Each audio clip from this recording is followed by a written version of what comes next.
Hi, everybody. Welcome again. Day 5 here of our 7 minutes, 7 days, 7 success strategies for global business, or to be a global leader in this wonderfully interconnected world that we do business in. Yes, it is wonderful indeed. And the guy with the funny Aussie accent, that is Brad Perry. He's the cultural mentor. And Brett, who am I? Welcome, mate. Welcome, mate. Mr. Christian Hoffler, my good friend, my good German friend. I've got many German friends, but he just happens to be one of the better ones. Oh, I'm so delighted. I feel privileged. Well, No, that's fine. Everybody's great. Welcome, everybody. We are talking today. If you wouldn't mind just muting yourself, if we missed that, you're in the background. We're talking today about inclusivity and exclusivity and how we practice that and how we bring that about as global leaders. Exactly. And I, Yeah. I would like to share a story about how inclusiveness or experiencing an organization that practices inclusiveness saw some significant positive changes in the way they work. Actually, this was a client of ours, a German-based or German headquartered small mid-sized enterprise in the aviation industry. And they started out as a typical German family owned or owner managed business. And they grew over the years as one of the so-called hidden champions, as they call them in Germany, the Mittelstand companies. And they expanded into the United States, South Africa, Poland, China, not only with distribution, but also with production and product design for respective markets. And initially, the company was very white, very pale, very male, and sometimes a bit stale as well. And as they began hiring locally, they discovered, oh, we're hiring people that don't look like us. Interesting. And what was a longer journey for them to come to terms with it, when we met them, they had already become diverse and they were on the brink to getting inclusive. And I think those of you who work in the diversity and inclusion field know the distinction. Not everybody does. It's not the same thing. Being diverse means you're invited to the ball, but being inclusive means you're actually being asked to dance. And this is what happened at that company. They invited people to dance with them. Figuratively speaking, they invited them to become part of the R&D team, of the marketing team, of the sales and distribution and customer service teams. And they invited people that were different from those in the German headquarters to become decision makers and stakeholders in the organization. And it completely changed their product design. And they make, I can't tell you who they are, but they make pieces on an airplane that you all have used. If you've ever flown in an airplane, you've used their product. And they were so responsive to their different markets around the world because they became inclusive.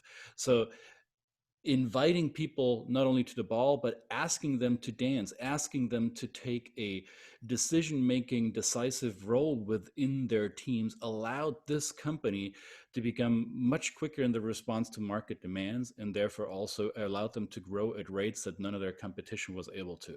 So this is my story, my experience of seeing how inclusiveness can work in a company's and an organization's favor. I'm sure Brett has a story when being exclusive does the exact opposite. Yes, I do. Was that part the ashtrays in airplanes? It was not, no. Maybe not.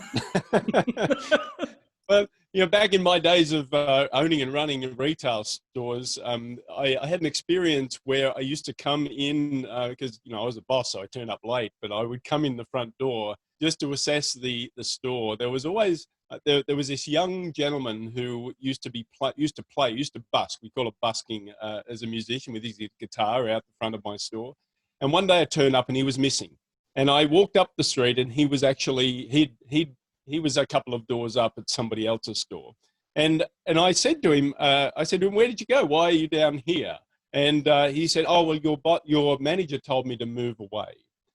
and it was impactful for me because of the way he said it. He was always very polite to people who walked by. He wasn't begging. He was basically, this is a practice in Australia. It's allowed. You just play your music on the sidewalk, and he was always respectful. And I actually brought him back to the store, and I wasn't judging my manager for it, but I asked him why. And of course, I think the normal biases kicked in. Is that this is somebody who is possibly interrupting the normal flow of traffic into our store, so on and so forth. And what I found is when I sat down with this guy, he had an interesting background. The ultimate message of the story is I ended up offering him a job. We offered him a job in the store. And he actually became one of our most productive, most wonderful contributors in our store. And it was because of his perspective as a musician. I'm a musician too. I could see there was something about him that he brought to his work, his music, and it was very generous. And I think as a global leader, what we want to do is include people. We want to inspire them to show up in the way that they are. We're not looking to be saviors. We're not looking to tokenize these things. We're looking to give them the tools to show up in whatever way and comfort they can. Some cultures are not able to, it's less comfortable for them, and you allowing them the space, inspiring the possibility of their idea of being inclusive is a great way to turn up as a global leader. Beautiful story, Brett. Thank you for sharing. And since we've said this from day one, since this is 7 minutes, we're watering your appetite. We will dive much deeper into these topics in our 7 days, 37 minutes, 7 success strategies course that we now have established dates for. So if you go on the link that you received in your email yesterday and that you will receive again in your follow-up email today, it'll take you to the website and there will be the dates. It's the end of July. We start July 22nd at 10:17 a.m. Eastern time. You know, we like the number 7.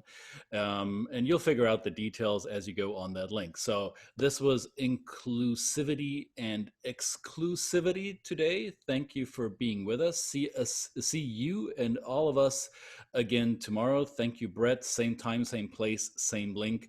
7 minutes, 7 success strategies. Bye for now. Thank you, everybody.